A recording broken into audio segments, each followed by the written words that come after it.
स्वागत है आपका अपने चैनल फार्मेसी ज्ञान पर। आज मैं आपको फार्मास्यूटिकल केमिस्ट्री 2 के अंतर्गत एंटीसेप्टिक और डिसइंफेक्टेंट से जुड़े 5 महत्वपूर्ण प्रश्न कराऊंगा जो कई बार एग्जाम में पूछे जा चुके हैं। मैंने फार्मास्यूटिक्स 2 से जुड़े मोस्ट इंपोर्टेंट क्वेश्चन के 27 वीडियो तैयार कर दिए हैं। आप इस चैनल के प्लेलिस्ट में जाकर उन सारे वीडियो को देख सकते हैं। इसके अलावा अगर आपको किसी चैप्टर का नोट्स चाहिए तो आप मेरे व्हाट्सएप नंबर 9534029782 पर अपना नाम और पता सेंड कर टॉपिक का नाम सेंड कर दे। मैं आपको टॉपिक से रिलेटेड नोट्स भेज दूंगा। साथ ही अगर आप इस चैनल पे नए हैं और पहली बार जुड़े हैं तो सब्सक्राइब कर बेल आइकन को जरूर प्रेस कर ले ताकि फार्मेसी एजुकेशन से जुड़ी मोस्ट इंपोर्टेंट क्वेश्चन की अपडेट आप तक सबसे पहले पहुंचे। आइए अब जानते हैं एंटीसेप्टिक और डिसइंफेक्टेंट के बारे में। एंटीसेप्टिक वैसे एजेंट हैं जो माइक्रो ऑर्गेनिज्म की ग्रोथ को या तो डिस्ट्रॉय कर देते हैं या तो रोक देते हैं। इसके साथ साथ आपको यह भी ध्यान रखना है कि एंटीसेप्टिक को सिर्फ लिविंग टिश्यू के साथ अप्लाइड किया जाता है। वहीं दूसरी ओर डिसइंफेक्टेंट वैसे पदार्थ हैं जो वेजिटेटिव बैक्टीरिया को मार डालते हैं। अभी कोरोना काल में इनका उपयोग ज्यादातर होने लगा है, लेकिन डिसइंफेक्टेंट से बैक्टीरिया के स्पोर नष्ट नहीं होते। स्पोर बैक्टीरिया का मोस्ट डोमिनेंट फॉर्म होता है। इनमें मेटाबॉलिज्म एंड रिस्पिरेशन बैक्टीरिया के मुकाबले कम होता है तथा इनमें एंजाइम प्रोडक्शन भी कम होता है।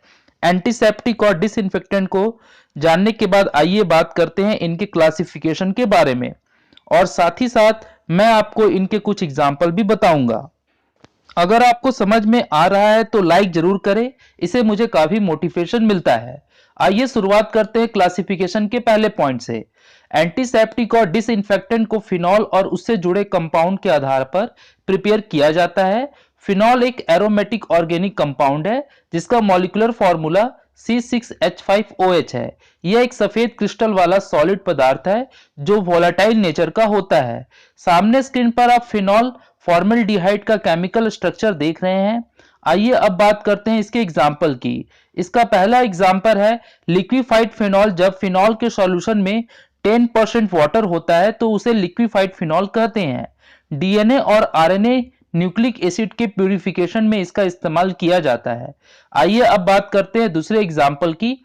हमारा दूसरा एग्जाम्पल है क्रिसॉल, जिसका स्ट्रक्चर आप स्क्रीन पर देख रहे हैं। यह एक ऑर्गेनिक कंपाउंड है जिसे मिथाइल फेनॉइल के नाम से भी जाना जाता है। इसे डिसइंफेक्टेंट और एंटीसेप्टिक के रूप में इस्तेमाल किया जाता है। हमारा नेक्स्ट एग्जाम्पल है क्लोरोक्रिसॉल, जिसका स्ट्रक्चर आप स्क्रीन पर देख रहे हैं। यह एक व्हाइट कलरलेस सॉलिड है जो सिर्फ वाटर में थोड़ा सॉल्युबल है। यह एंटीसेप्टिक और प्रिजर्वेटिव के तौर पर इस्तेमाल किया जाता है। उसके बाद नेक्स्ट एग्जाम्पल है क्लोरोजाइलिनॉल। इसका स्ट्रक्चर आप स्क्रीन पर देख रहे हैं। यह एक एंटीसेप्टिक और डिसइंफेक्टेंट है जिसका इस्तेमाल स्किन को डिसइंफेक्ट करने के साथ साथ सर्जिकल इंस्ट्रूमेंट को क्लीन करने में किया जाता है। इसी कारण इसे डिटॉल में इस्तेमाल किया जाता है। उसके बाद बारी आती है हेक्साक्लोरोफीन की। इसका स्ट्रक्चर कुछ इस प्रकार का है। यह भी डिसइंफेक्टेंट के रूप में प्रयोग किया जाता है। आइए अब बात करते हैं अल्कोहल और उससे जुड़े कंपाउंड के बारे में। अल्कोहल का केमिकल नेम इथेनॉल है, जिसका स्ट्रक्चर आपके स्क्रीन पर सामने मौजूद है। अल्कोहल के अलग अलग रूप मेडिसिन के रूप में प्रयोग में लाए जाते हैं, जैसे एंटीसेप्टिक, डिसइंफेक्टेंट और एंटीडोट के रूप में। अल्कोहल को निडल स्टिक और सर्जरी से पहले स्किन को डिसइंफेक्ट करने के लिए प्रयोग किया जाता है। आजकल अल्कोहल का प्रयोग हैंड सैनिटाइजर के उत्पादन में बहुतायत में हो रहा है। आइए अब बात करते हैं एल्डिहाइड के बारे में। एल्डिहाइड एक वर्सेटाइल कंपाउंड है जो रेजिन, डाई, ऑर्गेनिक एसिड के साथ साथ परफ्यूम, डिटर्जेंट और सोप को बनाने में मदद करता है। फॉर्मल्डिहाइड जो एल्डिहाइड का एग्जाम्पल है, इसका प्रयोग प्रिजर्वेटिव और एंटीबैक्टीरियल प्रॉपर्टी के तौर पर किया जाता है। उसके बाद बारी आती है कार्बोक्सिलिक एसिड की, जिसका एग्जाम्पल है बोरिक एसिड। इनका इस्तेमाल solvent, food additive, anti microbial तथा ट्रॉपिकल मेडिकेशन के रूप में इसका इस्तेमाल होता है। उसके बाद बात आती है हेलोफोरस। इसके एग्जाम्पल है आइडोफॉर्म और पोविडोन आयोडीन। आइडोफॉर्म एक ऑर्गेनो आयोडीन कंपाउंड है जिसका केमिकल फॉर्मूला CHI3 है। यह वाटर में इनसॉल्युबल होता है।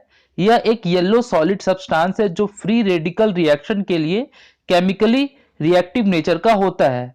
वहीं पोविडोन एक एंटीसेप्टिक है जो सर्जरी के पहले और बाद में स्किन डिसइंफेक्शन हेतु इस्तेमाल किया जाता है।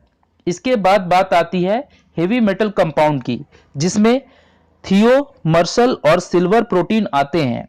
थियोमर्सल एक ऑर्गेनो मरकरी कंपाउंड है। यह कंपाउंड एक एंटीसेप्टिक और एंटी फंगल एजेंट है। वहीं जब एक्वास फॉर्म में सिल्वर और प्रोटीन की मदद से लाइट सेंसिटिव कोलाइडल प्राप्त किया जाता है तो उसे सिल्वर प्रोटीन कहते हैं। इसका इस्तेमाल म्यूकस मेम्ब्रेन पर एंटीसेप्टिक के तौर पर किया जाता है। उसके बाद बात आती है वैसे ड्रग्स जिनमें प्रोफेलोविन और ब्रिलियंट ग्रीन आते हैं। प्रोफेलोविन का स्ट्रक्चर सामने स्क्रीन पर आप देख रहे हैं। यह एक डिसइंफेक्टेंट बैक्टीरियोस्टैटिक एजेंट के तौर के साथ साथ टॉपिकल एंटीसेप्टिक है। वहीं ब्रिलियंट ग्रीन एक ऐसा डाइस है जो एक टॉपिकल एंटीसेप्टिक है। यह ग्राम पॉजिटिव माइक्रो ऑर्गेनिज्म पर बहुत ज्यादा इफेक्टिव होता है। उसके बाद बारी आती है क्वाटनरी अमोनियम कंपाउंड्स के बारे में, जो एक सरफेस एक्टिव एजेंट है जिसमें बेंजोल्कोनियम क्लोराइड, सेंट्रीमीड जैसे ड्रग्स आते हैं। बेंजोल्कोनियम क्लोराइड का स्ट्रक्चर आप अपने स्किन पर देख रहे हैं। यह क्लीनिंग एजेंट है जिसका इस्तेमाल क्लीनिंग एजेंट और कैटोनिक डिटर्जेंट के रूप में किया जाता है। वहीं सेंट्रीमाइड एक व्हाइट फ्लोविंग पाउडर है जो एंटीसेप्टिक और डिटर्जेंट के रूप में उपयोगी होता है। यह यूटेंसिल और वेसल को भी डिसइंफेक्ट करने के लिए प्रयोग किया जाता है। उसके बाद नेक्स्ट क्वेश्चन में प्रोफेलोविन के यूज और उसकी प्रॉपर्टी के साथ साथ उसके स्ट्रक्चर और केमिस्ट्री को भी एक्सप्लेन करना है। यह क्वेश्चन भी कई बार एग्जाम में आ चुका है। प्रोफेलोविन का स्ट्रक्चर में 3 रिंग मौजूद हैं। आइए अब बात करते हैं इसके प्रॉपर्टी की। यह एक ऑरेंज रेड कलर का क्रिस्टलाइन हाइग्रोस्कोपिक पाउडर होता है। यह ऑर्डरलेस पाउडर है। यह वाटर के साथ बहुत कम सॉल्युबल होता है। यह क्लोरोफॉर्म और ईथर में अघुलनशील होता है। आइए अब बात करते हैं इसके स्टोरेज की। चूंकि यह हाइड्रोस्कोपिक नेचर का होने के साथ साथ लाइट से खराब हो जाता है, इसीलिए इसे लाइट रेजिस्टेंस कंटेनर में हाईली क्लोज और टाइटली करके रखा जाता है। आइए अब बात करते हैं इसके इस्तेमाल की। इसका इस्तेमाल इन्फेक्टेड घावों को ठीक करने में किया जाता है। इसका इस्तेमाल घावों और जले हुए जख्म को ड्रेसिंग करने से पहले किया जाता है। एक्सटर्नल ईयर, माउथ, थ्रोट और स्किन के लोकल इन्फेक्शन को ठीक करने के लिए डॉक्टर द्वारा यह प्रिस्क्राइब की जाती है। यह ग्राम पॉजिटिव और ग्राम नेगेटिव बैक्टीरिया पर असरदार होता है। उसके बाद नेक्स्ट क्वेश्चन है राइट अ नोट ऑन क्लोरोक्रिसॉल। यह क्वेश्चन भी कई बार एग्जाम में आ चुका है। आइए बात करते हैं इसके प्रॉपर्टी के बारे में। यह एक कलरलेस या फैंटली कलर का कैरेक्टरिस्टिक ऑर्डर वाला क्रिस्टल है। यह पानी में बहुत कम घुलनशील है। यह अल्कोहल और ईथर में रेडिकली सॉल्युबल है। यह वोलेटाइल नेचर का होता है। आइए अब बात करते हैं इसके स्टोरेज के बारे में। चूंकि यह हवा में ऑक्सीडाइज हो जाता है और साथ ही साथ प्रकाश और ऑक्सीजन की उपस्थिति में भी खराब हो जाता है, इसीलिए इसलिए टाइटली क्लोज कंटेनर में स्टोर करते हैं। आइए अब जानते हैं कि डॉक्टर किस किस कंडीशन में इसे इस्तेमाल के लिए मरीजों को प्रिस्क्राइब करते हैं। यह एक पावरफुल बैक्टीरिया साइड और फंगीसाइड है। यह प्रिजर्वेटिव के तौर पर इस्तेमाल किया जाता है। यह एक पोटेंट डिसइंफेक्टेंट जिसमें टॉक्सिसिटी की मात्रा कम होती है। आइए अब जानते हैं लिक्विड फिनॉल के प्रॉपर्टीज, स्टोरेज, यूजेस और प्रिपरेशन के बारे में, जो कई बार एग्जाम में पूछे जा चुके हैं। शुरुआत करते हैं इसकी प्रॉपर्टी से। It is a colourless liquid. यह बिल्कुल कलरलेस लिक्विड है। यह एरोमेटिक ऑर्डर का होता है। यह ग्लिसरीन के साथ घुलनशील होता है। 1 पार्ट लिक्विड फिनॉल और 15 पार्ट ऑफ वाटर के साथ ये क्लियर सॉल्यूशन बनाता है। आइए अब बात करते हैं इसके केमिकल प्रॉपर्टी के बारे में। जब फिनॉल को ब्रोमीन वाटर के साथ ट्रीट किया जाता है तो यह 2,4,6 ट्राई ब्रोमोफिनॉल में बदल जाता है। आइए बात करते हैं इसके स्टोरेज के बारे में। इसे लाइट रेजिस्टेंस कंटेनर में टाइटली पैक किया जाता है।